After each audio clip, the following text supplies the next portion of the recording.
Rising Phil-Am star sa NBA Summer League maglalaro daw sa Gilas, Pilipinas ayon sa Gilas legend na nasa NBA ngayon. At viral sa Facebook, Steph Curry nakiselebrate daw sa gold medal victory ni Carlos Yulo sa Olympics. Pero bago natin pag-usapan, palike naman ang ating video bilang suporta. Undrafted pero maganda ang Summer League kaya nakakuha ng kontrata si Phil-Am Boogie Ellis sa Sacramento Kings para makipag-agawan sa bakanting roster spot sa upcoming season. Saktong coach rin ni Boogie ang Gilas legend Jimmy Alapag na player development coach sa Kings.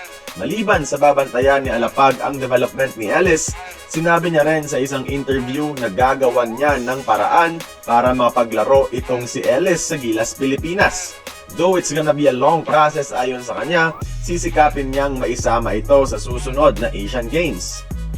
As for now, FIBA ineligible sa local si Ellis, pero pwedeng local sa mas maluwag na Asian Games. 2026 sa Japan ang next Asian Games and by that time, much improved Boogie Ellis na ang makikita natin. Combo guard na instant microwave sa opensa, kaya tingin ko, kaya din itong bumagay sa sistema at long-term vision ni Coach Tim Cone. He can be a secondary option sa role ni Justin Brownlee na calculated hero offense within the triangle.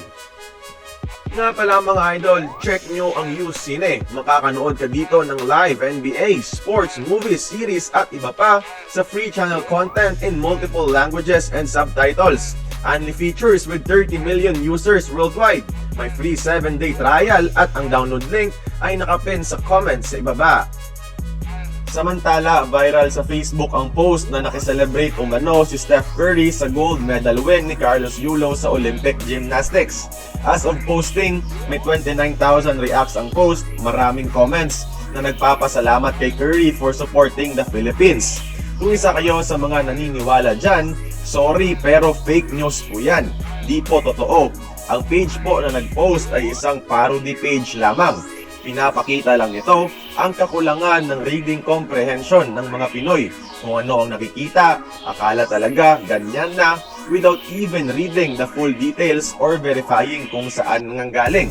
Kaya madaling mabiktima ng misinformation kasi karamihan sa mga Pinoy, headline lang sapat na at ayaw magbasa ng full context. Pero balik tayo muna kay Boogie Ellis. Tingin nyo ba mga idol, fit kaya siya sa Gilas? Join the conversation, magkomento lamang sa ibaba. Kung nagustuhan mo ang ating video, please like, share, and subscribe. I-follow mo na rin ang ating social media platforms for more exclusive sports content. Until then, this has been Courtside Buckets. See you on the next one.